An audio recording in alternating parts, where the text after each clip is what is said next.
Hello everyone, welcome to History and Culture. Power was crucial to emperors, and even in their final moments. They were often unwilling to relinquish their desire for control, longing to remain superior even after death. As a result, at the time of their passing, they would often choose to have a group of people buried alive with them. Sometimes, even those they had once cherished and trusted the most could not escape this fate.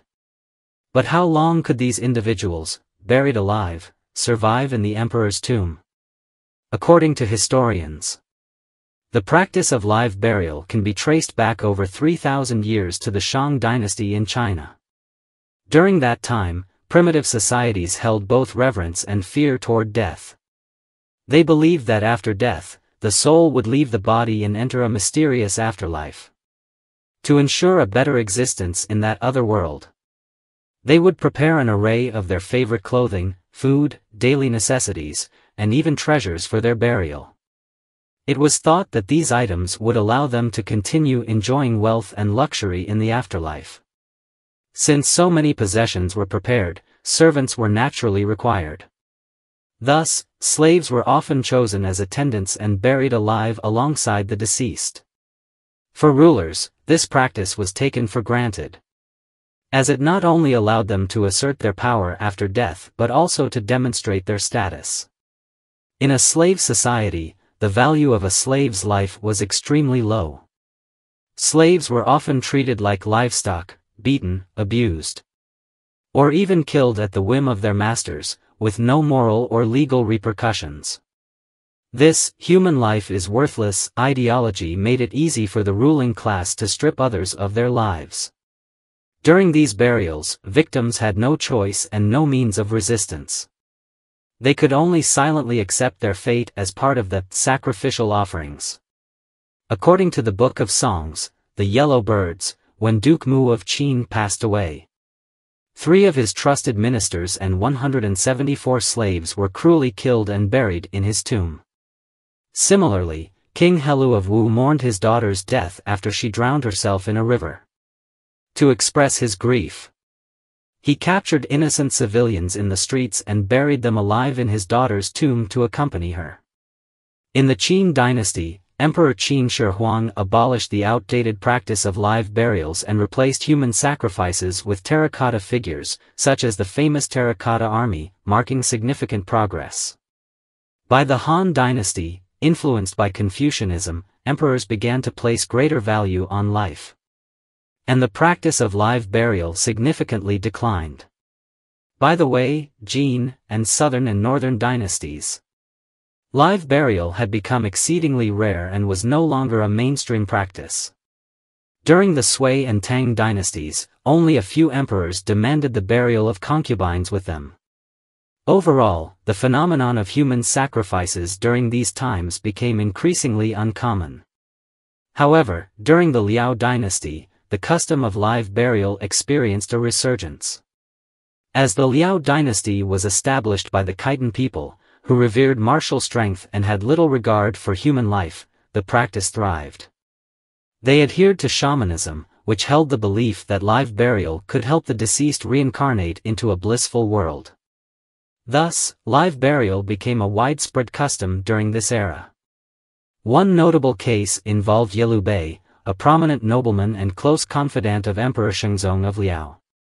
After Yelu Bei passed away, Emperor Shenzong constructed a grand tomb for him. He even brought a ferocious tiger from a neighboring state, caged it, and displayed it to the public. However, instead of letting the gathered civilians leave after the viewing, the emperor's guards forced them into Yelu Bei's tomb, turning them into living sacrifices. By the Yuan dynasty, established by the Mongols, live burial reached new heights.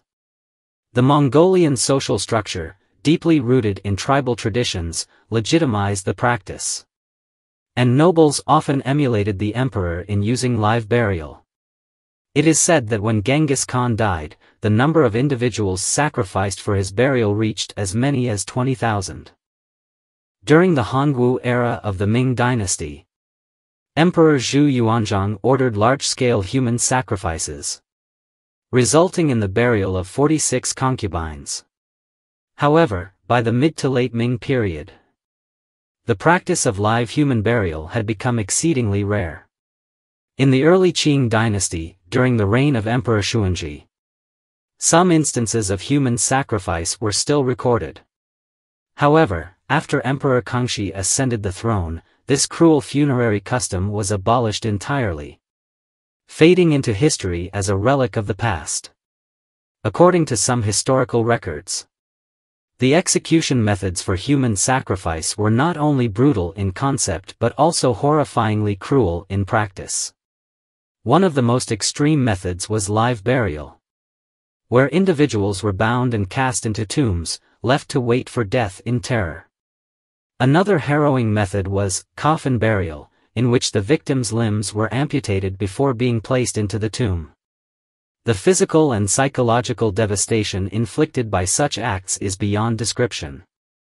A relatively less violent approach involved forcing the sacrificial individuals to consume poison or mercury beforehand. While this method might have been quicker, it still involved considerable suffering. One fascinating yet chilling topic surrounding ancient Chinese imperial tombs is the survival duration of the individuals buried alive within them. This question touches upon factors such as tomb size, design, available oxygen, food, water, and psychological endurance. Let us delve into these factors. First, oxygen is the most critical factor influencing the survival time of those buried alive. Based on estimates, a large tomb of approximately 1,000 square meters could theoretically store around 30,000 liters of oxygen. If 100 people were sealed within such a tomb, the oxygen supply could theoretically sustain them for about 5 days. However, the reality is far more complex.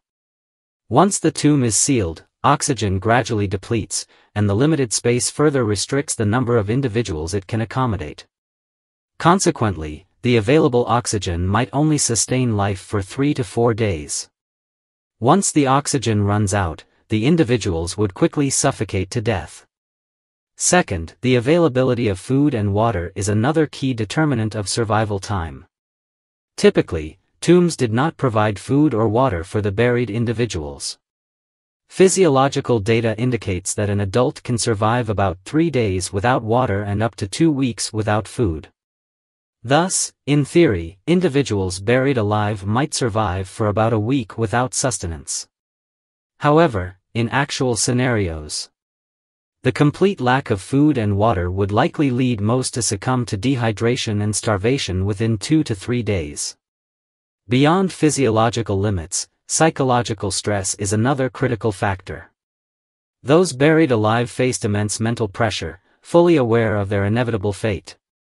The prolonged despair and terror often led to mental collapse. This psychological state accelerated heart rate and breathing, hastening oxygen consumption. Furthermore, within the confined tomb space, conflicts among the buried individuals over limited oxygen and space could erupt, further worsening the situation. The combined physiological and psychological pressures would likely lead to an earlier demise. Finally, the structural design of the tomb also played a significant role in survival time. Many imperial tombs featured mechanisms designed to rapidly cut off oxygen supply or prevent escape attempts by the buried individuals. In such cases, the buried people might only survive for half a day to 1 day. In conclusion, under ideal conditions, those buried alive could theoretically survive for up to 3 days. However, in most cases, their survival time typically ranged from 1 to 2 days, rarely exceeding this limit. According to historians, the brutal practice of live human sacrifice in ancient China not only leaves us shocked by its cruelty but also compels us to cherish the advancements of modern civilization. This is the History and Culture channel.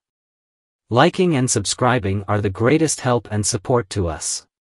Thank you everyone and see you in the next time.